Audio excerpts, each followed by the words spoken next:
Hi, welcome to another quick tutorial from Southern Tinkerbells. I have been doing this for 7 years, and I know that there are times, especially early on in my stamping career, where I was scared to death of the cards that had the shading and the watercoloring and the real people who are artistic. There's a difference between being artistic with paper and then being able to use a paintbrush or a blender pen, or an aqua painter, those kind of things. Those things still intimidate me. But I have learned a couple things over the years of ways to not be intimidated. This is the card that I showed today using our artistic etchings. What I'm going to show you today real quick is this little, I guess we call it rick-rack, little element here. It comes from our Tasteful Trims XL die for our Big Shot.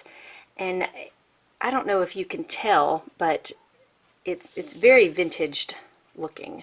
So I'm going to show you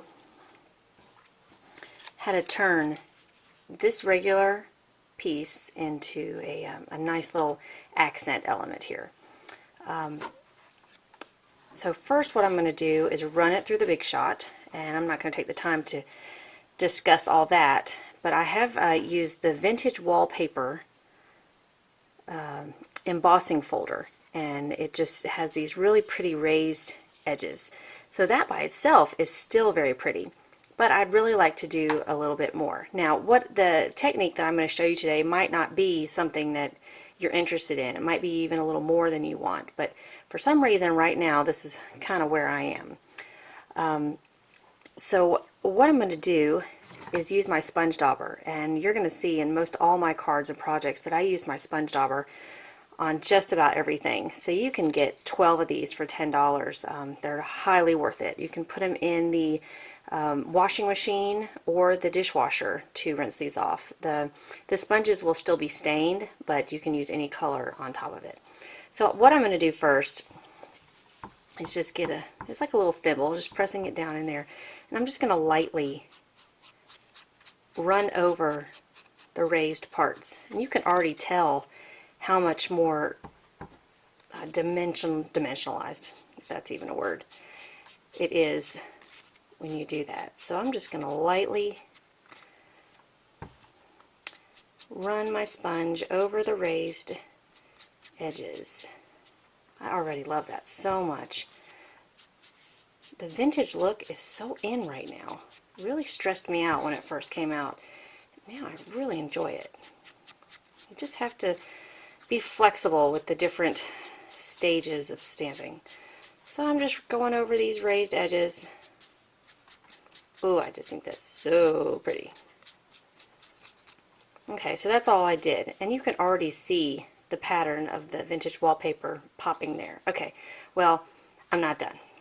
Now I'm going to take my dauber and just, I mean, haphazardly. You don't even have to be careful because this is supposed to look vintage.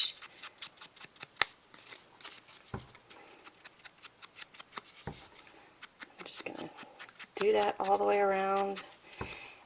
I would recommend, if you have not used the sponge daubers and on your projects, I would sit down and just try it sometime.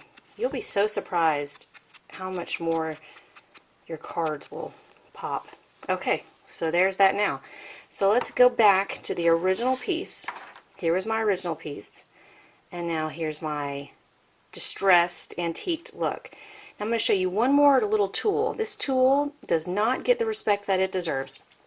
This is our color spritzing tool, and basically it's just a air pump with a place to put one of our Stampin' Right markers. So our markers have a thin point and a kind of a paintbrush point. So we're going to use the paintbrush point, and I'm going to stick it down in here and line it up with the tip. And then you just tighten this up a little bit. And then you point down, see if I can do this. Oh, there's no way you're going to see this. Let me try this. Okay. Do you see the sprinkles that are going on here?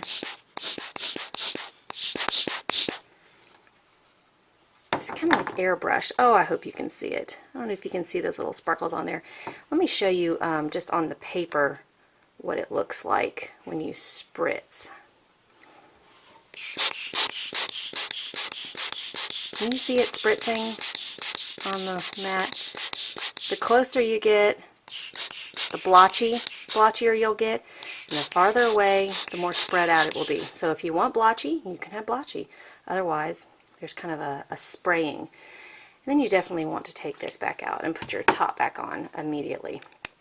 Like I said, a very forgotten tool, the color spritzer tool. A very inexpensive way to add a little extra. So, one more time. Let me zoom back out. Whoa. Zoom back out here. Here was what we started out with, and this is what we ended up with. There was no science to it. It just took a little bit of extra time. And sometimes the techniques that take a little bit extra time are just that much more special. So thanks for watching. I hope that was helpful. Please do not be intimidated to try new things with your cards. It's very easy to stay inside your own little box.